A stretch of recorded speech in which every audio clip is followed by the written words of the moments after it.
So we use the rest of our luck for maybe the foreseeable future. For those of you who've seen my last video of me sort of gushing about some of my favorite units, Akambe and Nungle, which I also don't mean to tell folks to pull those. Like, I don't think those are, the meta units to pull for, but those are just units that, like, I think are pretty cool to play, pretty fun to play. We got really lucky. We were near pity in regard to the amount of luck sight that we had, and we rolled twice for both. And this is on like a off-banner Nungle, off-banner Akambe, and we actually ended up getting both. And the reason being, I wanted Akambe the most, didn't get Akambe, got Nungle, and we ended up with, like, I want to say maybe 6,000-ish. No, more than 6,000-ish. I forget exactly how much luck sight. I think it was 6,000-ish luck sight. Which was, of course, not enough to hit pity for Camelot, which I knew was coming out. And so we were playing our cards very, very loosely here, because we ended up getting Camelot. And I kid you not, it was like 6 pulls. I mean, you guys can see right here. Like, it was 6 pulls to get the Camelot. And honestly, I was kind of hoping to be a little more lucky. Like, okay, maybe we get it 1 or 2 pulls. We didn't get it in the 1 or 2 pulls, but we got them at least, right? The other pulls I got weren't anything fancy. It's literally just commons.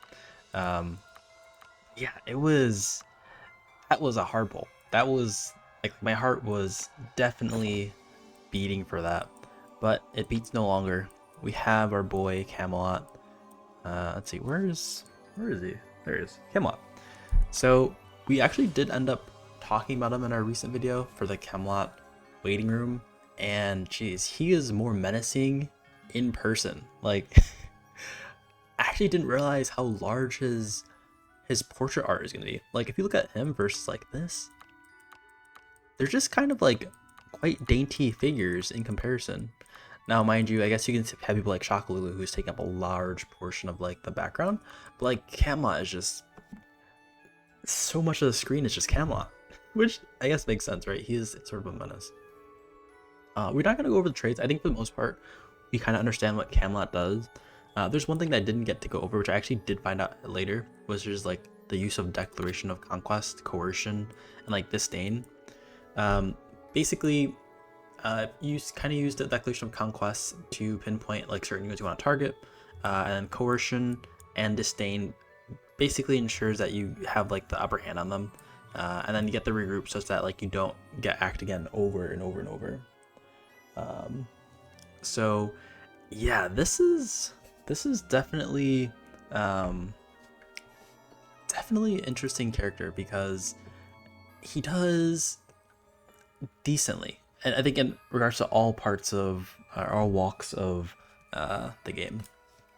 For example, good at tanking, decent amount of damage, also a lot of debuffs. Mind you, I guess a lot of the debuffs are kind of more or less for him. Like, for example, I think the coercion is kind of based on Camelot, and the declaration of conquest doesn't do much debuffing, but the disdain also is based on Camelot, right? It's not like a friendly debuff to all the enemy units. It's just like kind of revolves around Camelot, which, more or less, I guess that's the vibes of Camelot. Okay, so what are we going to do for the traits? We also did figure out that this first trait isn't actually just the start of combat. I was thinking start of combat like every turn, but no, this is just the start of battle. So it's not actually that strong of a ability, at least for the shield. So I'm definitely thinking of leaning left here. And I think all the rest kind of makes sense from what we talked about. So let's just like rank him up, which I think we do have enough common experience for. So we should just up here. Look at that. Level 60 Camelot. Let's go. I also didn't understand like if you go to his bond description, it also called him like a one-eyed knight, which I'm not sure if he's actually one-eyed because he has 2 eyes here, or if that's just like a mistranslation, but interesting to keep note of. Okay, so let's buff him up. I don't know if I have enough medals for all this, but we're gonna try. We can. Okay, we don't. We can't go to 13, which I think we eventually do want to go to 13, just like a good unit. Okay, so we'll save some luck sight for that. Not luck sight. We'll save some medals for that. Okay, so let's do the first choice. Able to survive. extra. Oh, I guess there's another one. That's why they add the extra here. This is like Will to Survive V2 version 2. The thing about doing this though, I feel like if you get Will to Survive the first version, you should get the extra as well. Like that's just the only right way to do things. I don't know. Okay, definitely on the left side. Okay. Snatch or Crushing Strike. Scorn the Masses or Throne of Ashes. I'm thinking of Throne of Ashes. Of course, we talked about this in our last waiting room video. I think this is just generally good to get all the shield you want or need. So we'll get this. The right side might be good for, you know, just recovering a little bit of health here or there, but we already have a lot of regeneration from just attacking and being aggressive. I don't think that's necessarily required. And then for the reaction, I think in general, the right side is best, but I've been thinking about the left side, and it says healing you receive increased by 30%. If I do have Castalia left, like in the long, I probably don't have Castalia ever left on this account, but if I have like on my other account Castalia left, I want to test this, because if you do regenerate before you actually attack, this is kind of just like a flat 30% damage increase, right? Compared to right where it's just like kind of, it is also damage increase technically, right? Because you get the extra turn to do more damage. Maybe there's not really a strong argument for left side. I'll go right here. I mean, we're always gonna go right anyways, but trying to figure out like, is that really the most optimal build? Who knows? Who knows? Okay. And then next up we have Verdict Solo Carry. Proud Lionheart. Okay, the solo carry one. This one is one where he rides his horse, so we have to get the right side.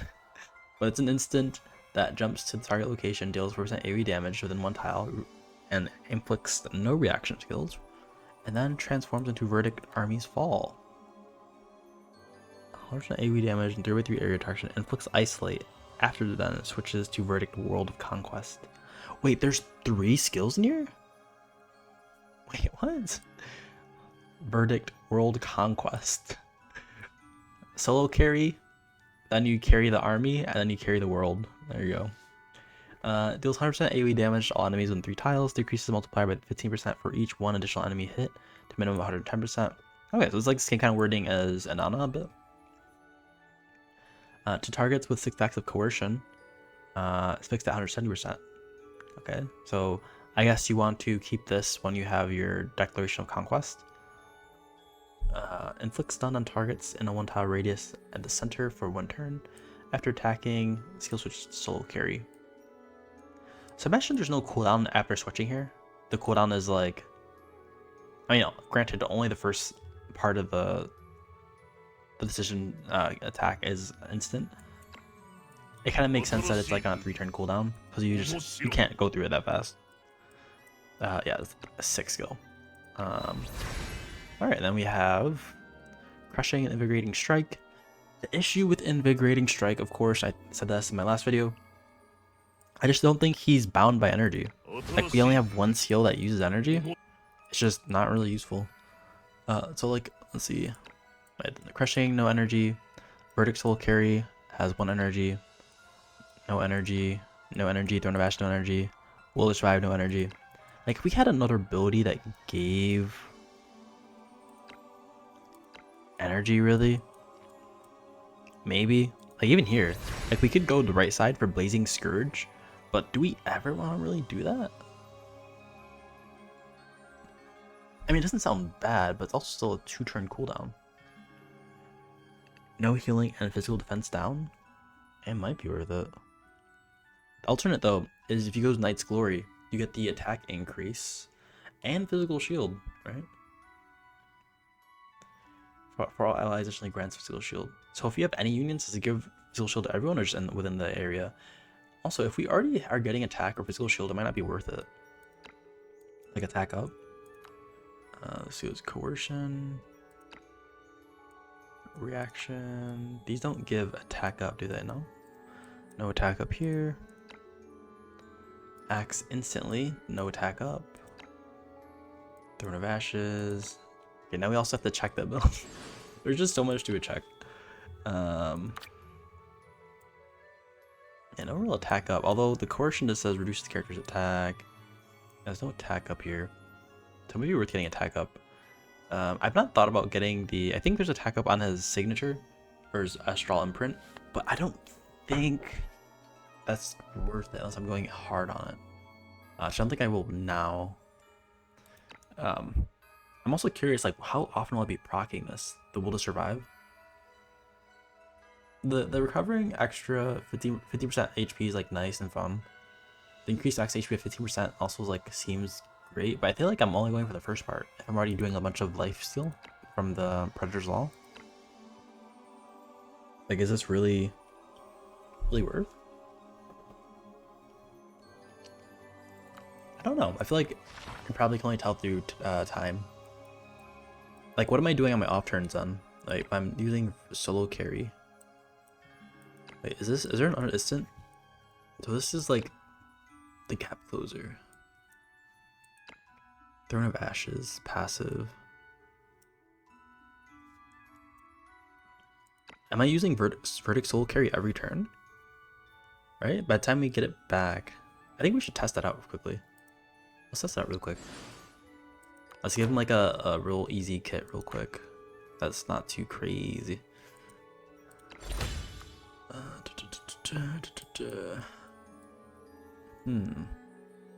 Sure, we'll take Gloria's shields. And then... honestly, I don't hate Temptation here, but I don't... at least for the testing, probably not necessary. A magic attack. Physical attack. Okay, this one's nice, right? Here. Okay, and then we can try Verdict Solo Carry, Throne of Ashes, Will to Survive, this Crushing. We're just gonna go in solo on the map, just to test it out.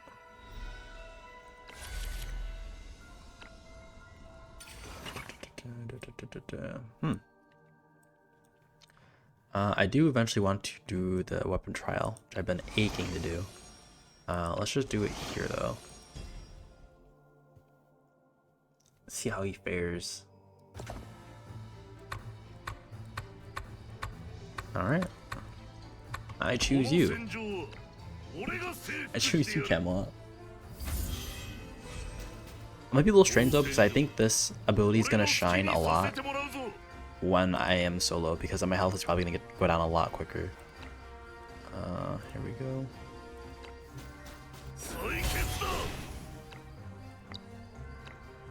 Let's see. Crushing. Jeez, I felt that. Wait, but also, how did I attack again? I'm so confused. Oh. Wait, did I read this wrong? I thought it's like when I get attacked.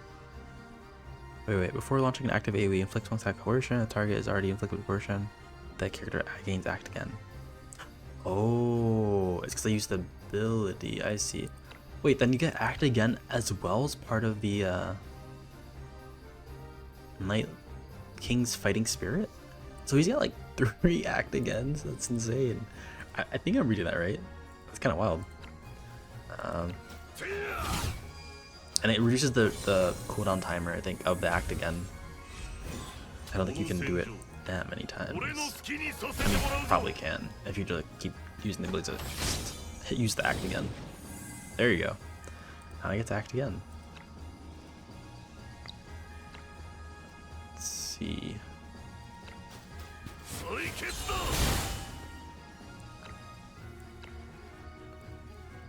Jeez. I mean, you know what like low-key feels like? It feels like the fight when like Kage War, when Madara is like going in against the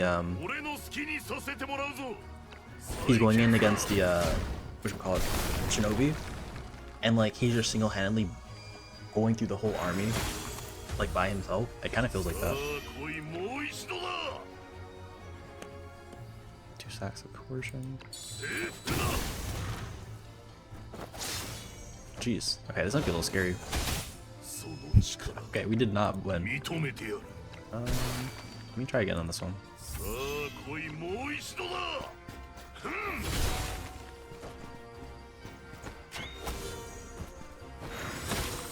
Jeez. I guess we really needed that. Let's see. So we're one turn off from getting this again, which I'm like thinking is like fine because we have to cycle through Throne of Ashes, right? Because it's cycle through Throne of Ashes, we probably don't need another ability, right? We can put like Wand and Cup on this. That might actually be enough to just ensure that we're getting it very frequently. Let's see. So if I just do this, Declaration of Conquest.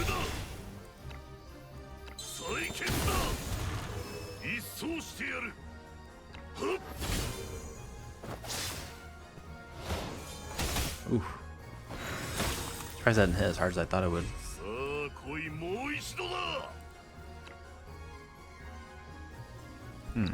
Oh, that's just the jump. Jeez. This is insane, by the way.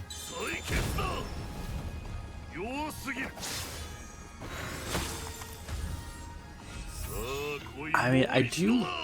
Yeah, I mean, after playing this, I really don't think we need the active skill.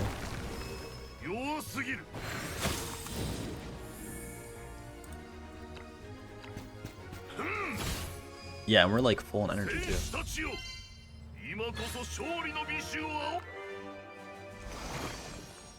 So, I mean, gaining the extra 15% health is like fine.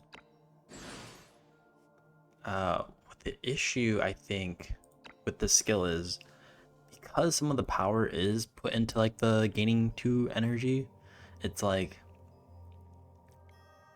could we divert some of the power elsewhere? Like if we got 15% health and 50% health each turn, which is like we're kind of getting that from Scorn of the Masses, it might be worth it slotting in that for this. That does mean I guess we won't be relying on this rank 11 skill. But what does this do? An attack by enemies with current HP lower than the characters becomes immune to bound, which I don't think we care about. Stun, see, freeze, blah blah blah. Bound, oh, disruption and knockback. Before being targeted by a single target attacks, dispels all shield break on an attacker. I like the idea of the healing because I feel like maybe at this star rank it's also not the strongest. It might be worth. Maybe. For unit allies, additionally grants physical shield equal to 30% HP. It could be right to play this. It just feels so risky. I do feel like he needs more survivability, but also this was just like a map where I just went in solo. Like that's probably not like the average use case for him. But yeah, I don't think we need the right side though. We can definitely go for Knight's Glory extra. I think that's fine.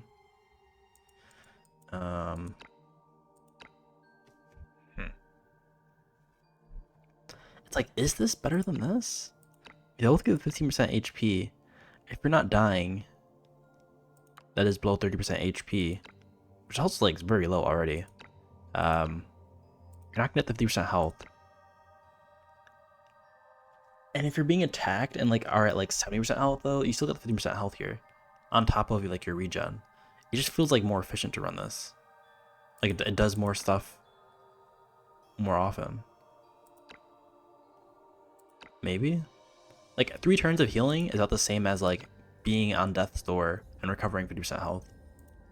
That's what it feels like to me. Anyways though, like this is pretty solid. Pretty solid unit. After the first act to activate each round gains equal to 10% of HP. So he wants more health too, which I don't think I have too many. Oh, this gives health. When attacking, the enemy's HP is lower, higher than the character ignores. Oh, this is actually a pretty good weapon on him. I was thinking the Feast Axe, but I don't think you need the Feast Axe. I really want this. Like, can we get this to rank? Okay, we only have I don't mind putting these together because I don't think I'm gonna use them otherwise. I feel like this would be fine for him. Gives him HP, reduces some defense. He does physical defense. He does physical attack. I think that's like a fine ability. Let's see. I mean, this is also fine. Balanced heavy axe. We could try this. We can't rank it to.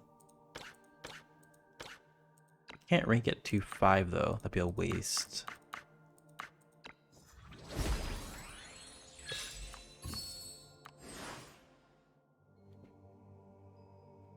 Here we go. But we could also do this. We kind of just want something with HP. I think this is like the move here. The brutal axe. I think we do eventually need a brutal axe up there too, so it's not gonna be like totally wasted. Should we go one more? I mean, we can't go to 60. I mean, we could.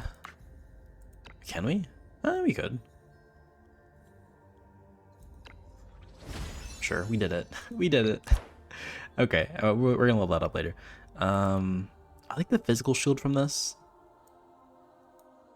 What else are you gonna get though? Like something with health, and not too much other stuff gives that much health, right? Like bonus flat health. I don't think so. The shield works really well because he already is like very shieldy unit. Yeah, I think the Shield of Justice is like fine on him. I think I definitely do want to change the Terror though. What would be a good one for him though? He just does physical damage? It could be like this, because the unique for this one,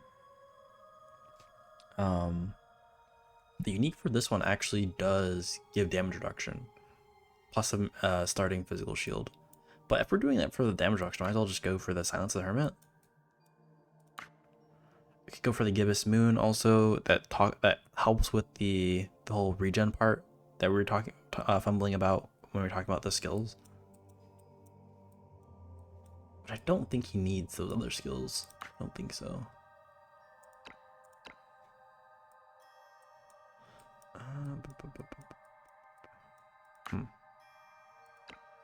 Yeah, I don't know. I'll have to think on that one. So we ended up actually getting the Scorn of the Masses, or Scorn the Masses. I don't know how it'll feel, but hopefully it'll feel okay. Now we've actually got the whole pimped up Camelot here. But let's also update our resonance here. So let's put a cup on this. I don't think I'll be using it probably much outside of Camelot. Or we can put like a wand on the shield, where I think I'll use wand in more places, so the shield can be a little more flexible. Do max out here, right? We just want attack and health. If we can get attack and health, that'd be great. I want to prioritize attack, but I kind of like the idea of health here. We should probably go attack. We should for sure go attack. He is a damage dealer. So, just pump up a little more here. Some rolls, 9%. Not the best. No. We've got, I mean, this is, because 50% of the HP goes to attack. So, like, there could be a case where, like, we roll enough HP and it's just, like, better than the 4% attack that we have. On top of, like, whatever our other stats it also has. I mean, I know these are low rolls, but I'm kind of hoping for something. Oh, this is getting a little higher. You know, this one. Well, I do want to roll one more time to get rid of these. Oof, that was sad day. That was sad day, boys. Okay, let's add wand to our justice. Quite a few wands here too. And this is of course so we can get the cooldown reduction periodically. Magic attack. Come on, high roll. Oh, wait, I saw a physical attack there. I jumped the gun a little too quickly there. This will do, right? The 6% HP, 3% attack. I mean, we don't have too many enhancements or engravings here, so we kind of have to make do with what we have. I think this is like fine for now. I'm like thinking like maybe do we still want to get this? Probably not. If target HP is lower than the character's when attacking, increase attack by 10%. When defeating, you gain 20% health. I mean, this does make it so it's harder to go on rampages.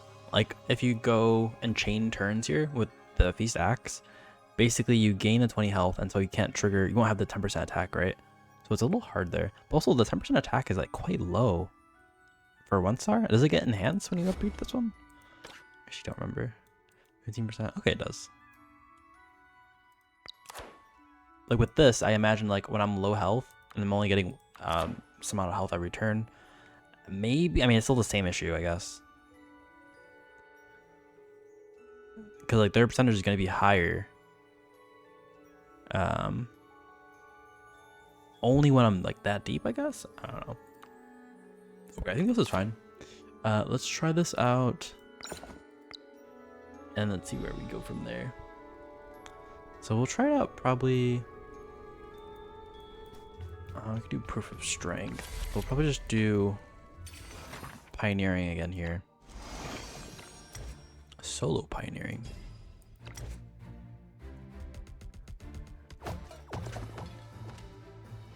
I should probably like, there's probably like a requirement that anyone on the team, like a main team, has to sort of solo a mission, an not overwhelming, like, yeah, maybe overwhelming victory before like they're allowed to be played on the team. I don't know, that might be like too harsh.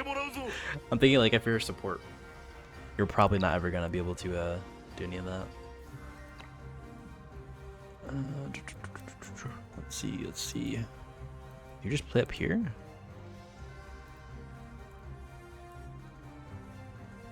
Solo carry verdict.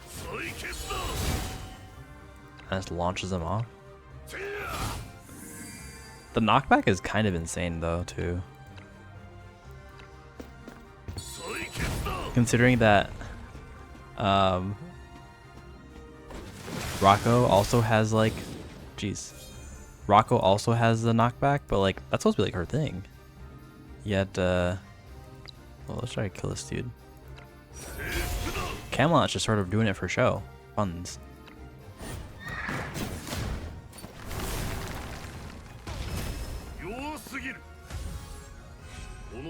Yeah, he's just running it through here.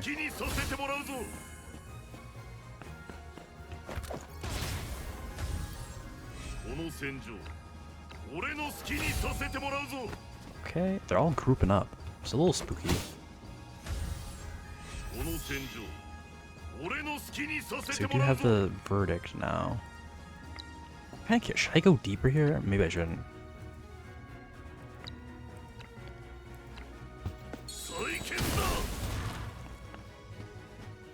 I feel like we kind of want our act again here pretty shortly.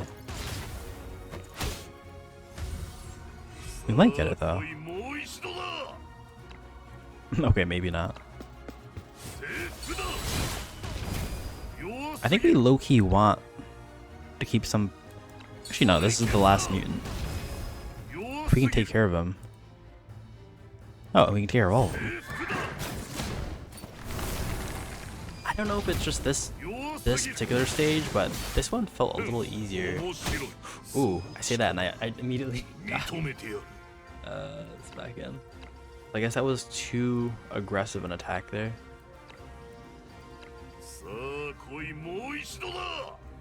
Was it this? I guess I should play to the elevation here and stay up top.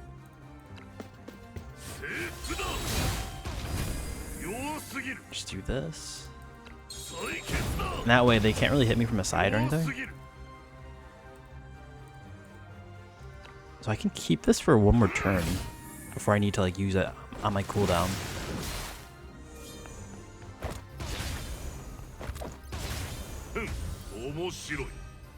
Gain some health.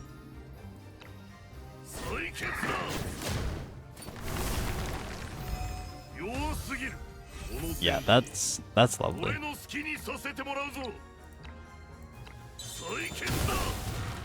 Just smashes everywhere. Yeah, I don't know how I feel about that, to be honest. It was okay, but I don't think it mattered too much. I don't think having the extra 15% health added too much. It does add to your damage for sure. Only a fraction of 15%, right? Because that's where you get the extra HP. It's like you might as well just have the additional 30% from this, and you get the physical shield as well. For the Union allies, additionally grants a physical shield equal to 30% HP. I think this might be better. 30% HP out of 4 turns. Is that better? It might be. We could try this build. Scorn the masses. Instead of using that, we can have Knight's Glory.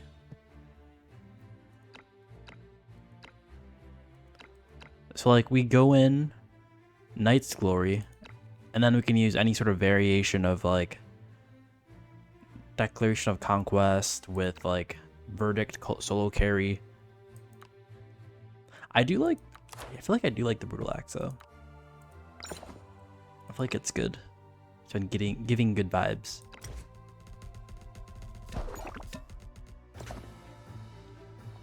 I guess it was helpful in the last rounds too, right? Because I was kind of low. The only issue though is like I want to be low enough where that triggers, but not low enough where like I'll die from another hit. It's like the hard part. Maybe this will allow this, because it's good to be low, right? And the shield doesn't help, it will help us stay low, but also still contributing to the damage. So I can just wait for them to get to me. Like do this. There we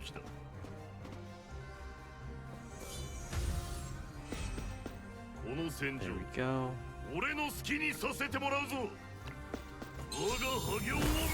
This might be a little bit scary. Okay, Declaration. Couldn't do this. We get another turn after, right? I think we want to get rid of the mutant. I think he will be a problem.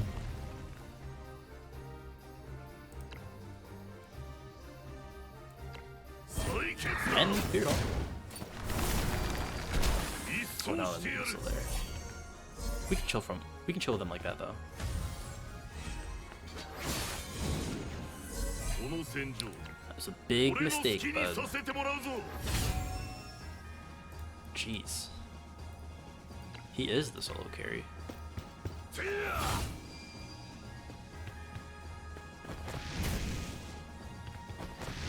Yikes. Okay, mages hurt a little bit. Yeah, I guess Scorch is like really hard on him because he doesn't have any, doesn't build too much magic resist. And he has a bunch of health, and so Scorch doing 10% is like doing so much. Which maybe didn't matter at that one point, but like I feel like that's a very obvious weakness. What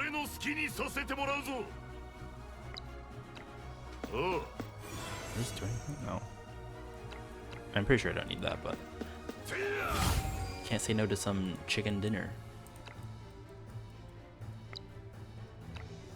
Yeah, I feel like I need them to move up a bit. Even if I like relax a few turns, it should be fine. We kind of just want them to get close enough where like we can go in for an attack. There we go. There we go.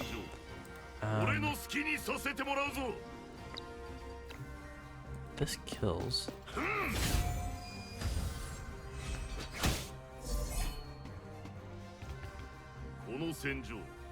Okay, okay.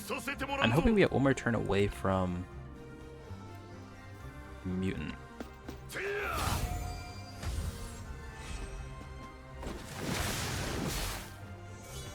Maybe that's fine, maybe that's fine.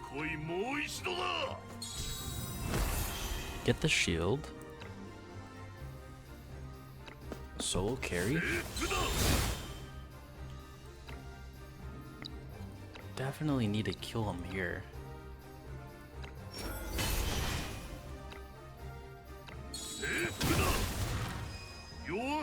Okay, we get one more turn to chill back. That's good, that's good. Healed back up. And now we kind of want to move for mutant. Unless we can reach this, you know? We can, but it doesn't do much. Alright,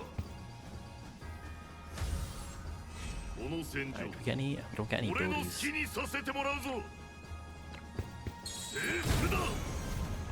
Except for that one. Just like 100 to Ozum, just completely destroys. He has one more life after this, right? Gets stunned?